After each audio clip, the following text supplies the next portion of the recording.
Hello, my name is Josephine Lang, and I'd like to talk a little bit today about blessings and group prayer. There are many blessings that we can give in life, and of course there are several meanings for the word blessing. One is that when we express our appreciation for another person or for something else, we give a blessing. This is a beautiful home. That's a blessing. Or you've done such good work in school. That's another blessing. But the kind of blessing that I'm going to talk about today is more like a prayerful blessing. This is the blessing that we might have at meal times. Like, for instance, this little blessing that I learned, which I think is so beautiful, goes like this. From the earth we receive, and so learn to give. Together we share, and so we live. Isn't that a lovely blessing to share at a meal?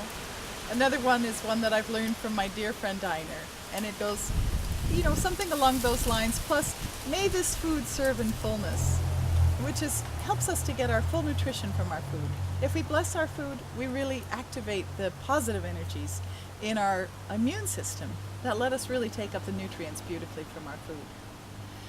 There are also calls to prayer that I like to keep in mind. Like, for instance, a common one that we know of is whenever an ambulance goes by, we can say a little prayer, a little blessing for whoever is involved. I like to think that out of those experiences only good will come, and that everyone learns and grows on a soul level, so that their experience is one in the long run of love and of joy.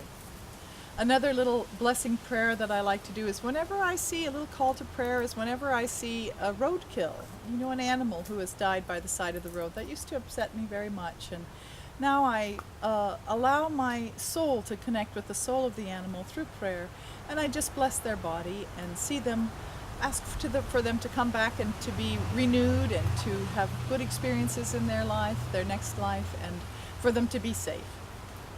Another way that we have group prayer is often, at meal times. That's a great experience of a group prayer. But another thing that we sometimes see with group prayer is prayer flags or prayer spinning wheels. And those are lovely ways that we can express in community an intention for the highest good. I have some prayer flags hanging up by my clothesline, and they always remind me of those beautiful prayers coming from Tibet that are written on the prayer flags and align the chakras and help us to see the world with beauty and purity and clarity. So when we do a group prayer, it's important for us to remember to ask, when we're asking especially on someone else's behalf, we just want to ask that everything be of the highest good for that person and in accordance with their true purpose. And I like to ask for this or something better, because with our limited human perspective, we don't always know what might be the highest good for someone. So if we just use those couple of qualifiers, we can be sure that whatever is of the utmost benefit for that person will come to be. And then we give it over to the divine and let it go and know that that will be so. So thank you very much for listening today. I hope you have a beautiful day.